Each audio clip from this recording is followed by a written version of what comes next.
Next paragraph. Two desperate men, desperate, anxious men. I had a scheme for collecting that ransom without danger of being caught by counterplots. The tree under which the answer was to be left and the money later on was close to the road fence with big, bare fields on all sides. If a gang of constables should be watching for anyone to come for the note, they could see him a long way of crossing the fields or in the road. But no, Siri. At 7:30 I was up in that tree, as well hidden as a tree Todd, waiting for the messengers to arrive. Now they have written the letter, and they were saying that when we will go to get that money, okay, what will happen that time? They have to think about this also. That if constables were looking at us, they were watching from somewhere, they may be hidden. So what we will do? So they decided that at 7:30 itself, I will be there on the tree. Okay, let's see the messenger will come. All this they had decided. Exactly on time, a half-grown boy rides up the road on bicycle, locates the pasteboard box at the foot of the fence post, slips a folded piece of paper into it, and pedals away again back towards summit. Now one boy, grown up boy, came and he had kept one letter over there, and then he back again. I waited an hour and then concluded the thing was square. Now he waited an hour. Maybe somebody is watching us, so he waited there quietly.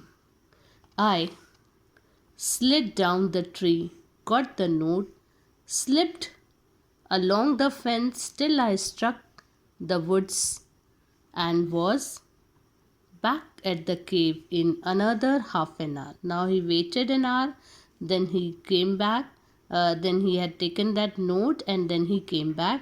Another half an hour was passed.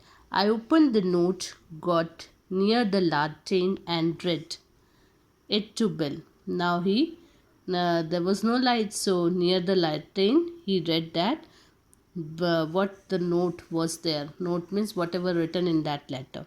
It was written with a pen in a crabbed hand, and the sum and substance of it was this. Now it was written with a pen and a crabbed hand. The writing was not good, and whatever was written, let's see what is written in that.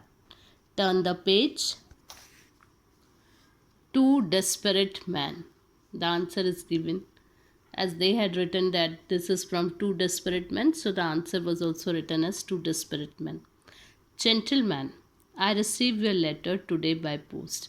No, by post they got the letter, so they had written, Gentleman, I received your letter today by post. In regard to the ransom, you asked for this, for the return of my son. As you have written that for return of my son, you had demanded some ransom. I think you are a little high in your demands. I think that you had demanded too much, little high. And I hereby make you a counter proposition. Okay, so we will make a counter proposition because your demand is very high, little bit high, which I am inclined to believe you will accept, which I believe that you are going to accept it. You bring Johnny. Now what is it? You bring Johnny. Johnny, his son, that boy, home and pay me $250 in cash. Now his father said to him, to the kidnapper, that I'm not going to give you money. Instead, you return my boy, okay, my son Johnny, and with that You give me, you pay me money also. Pay me $250 in cash, and I agree to take him off your hands. I'm going to, I'm agreed to take my son from you with the money. Okay, you had better come at night, for the neighbors believe he is lost, and I couldn't be responsible for what they would do to anybody they saw bringing him back. Now nobody knew right now, but if please bring him back at the night time, because if any neighbor will see that the boy, somebody has taken and kidnapped the boy, I don't know what they are going to do with you people. So please be careful. Means instead of giving the money, his father demanded the money. Very respectfully, this he had written, very respectfully, Ebenezer Dorset. Okay.